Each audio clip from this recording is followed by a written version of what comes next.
लोकसभा और राज्य विधानसभाओं में महिलाओं को 33% रिजर्वेशन देने वाला आरक्षण विधेयक मंगलवार को संसद के विशेष सत्र में पेश किया गया, जिसको लेकर आजसू सुप्रीमो सुदेश महतो ने कहा कि केंद्र सरकार के द्वारा यह बिल लाकर महिलाओं को सम्मान के लिए कार्य किया गया, जो कि स्वागत योग्य है।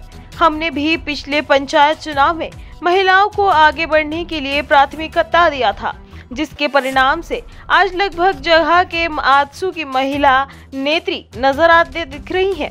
इस तरह से केंद्र सरकार के नेतृत्व में महिलाओं के प्रति बिल लाया है, वो बहुत ही खुशी की बात है। अब महिलाएं भी लोकसभा और राज्यसभा में बढ़ चढ़कर हिस्सा लेगी। इसके साथ ही उन्होंने क्या कुछ कहा। ये ऐतिहासिक घटना है।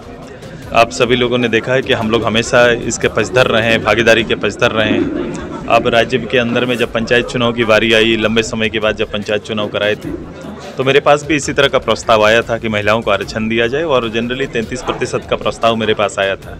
मैंने उसी समय बढ़ चढ़ के 50% रिजर्वेशन मैंने कहा कि जो समान भागीदारी होनी चाहिए, और 50% रिजर्वेशन दिया था। आज देखो, गांव घर में चौखट घूंघट में रहने वाली महिलाएं हमारे सरपंच के रूप में, मुखिया के रूप में, वार्ड पार्षद के रूप में, जिला परिषद अध्यक्ष के रूप में आपको दिखाई दे रही है। भागीदारी राजनीति में बढ़ा है, और जो एक ईमानदार वर्ग का राजनीति अगर आप आगे ले जाना चाहते हैं तो महिलाओं की भागीदारी बहुत जरूरी है। और ये पार्टिसिपेट से अगर करेंगे तो अच्छी बात है। और आज मैं कह रहा हूँ, ये घटना ऐतिहासिक है देश के लिए, और पूरे देश को स्वागत करना चाहिए। एक लंबे समय से लंबित ये मामला अब सफल होने जा रहा है, और महिलाओं के लिए विधानसभा और लोकसभा में आरक्षित सीट सुनिश्चित हो जाएंगे कि वो लोग आप सीधे एक बार भागीदारी, अगर अभी प्रारंभ जो 30-33% का जो भी आएगा, इसमें 33% का भागीदारी उनको सुनिश्चित हो पाएगा। मैं सर, एक बहुत बड़ा सवाल है। कांग्रेस कह रही है कि ये हम लोगों का बनाया हुआ था, हम लोगों ने कई बार इससे पेश करने का प्रयास किया था। ये बहुत अच्छा है। मैं इसको दल रूप से नहीं बांट रहा हूँ, न मुझे लगता है सरकार इसको उस रूप से बांटेगी।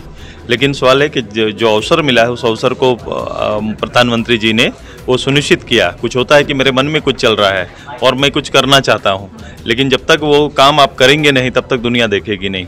निश्चित रूप से राज्यसभा में आया था, राज्यसभा से स्वीकृत हुआ था ये लंबे पिछले कुछ सालों में, और उसके बाद ये गाड़ी आगे नहीं बढ़ रही थी। आज मोदी जी के नेतृत्व में ये गाड़ी आगे बढ़ी, और 33% का आरक्षण सुनिश्चित महिलाओं के लिए हुआ है। तो क्या यही रीज़न था दोनों जो उपचुनाव हुए, रामगढ़ में, डुमरी में, इसलिए आपने महिलाओं को आगे किया था? क्या ये एक नहीं, हमारे यहाँ आपको दिखेगा, हमारे जो आने वाले अधिवेशन में भी ये दिखेगा। केवल ये नहीं कि चुनाव में मैं राजनीतिक भागीदारी भी सुनिश्चित करना चाहता हूँ। कभी कभी आप देखेंगे राजनीतिक भागीदारी में भी ये ज़्यादा जरूरी, फ्रंट लाइन ऑर्गेनाइजेशन में अगर महिलाएं रहना है तो ये पहली बार यहाँ दिखेगा। इस बार महाधिवेशन में कई चीज़ें नहीं आएंगी, और ये ओपन प्लेटफॉर्म हम लोग तैयार कर रहे हैं कि डिबेट का ओपन प्लेटफॉर्म होगा, राज्य के ज्वलंत विषयों पर विचार होगा। मैं अलग से इस पर डिस्कस करूंगा कि एक अलग रंग लेके आ रहा है। एक तो हो गया कि आप मेरे लिए रिजर्व करेंगे तो चुनाव लड़ेंगे, लेकिन वो डिजर्व करते हैं, इस पर बात हम लोग करेंगे कि महिलाएं डिजर्व करती हैं। वीडियो देखने के लिए लाइक करें, सब्सक्राइब करें, साथ ही बेल आइकन दबाना न भूलें।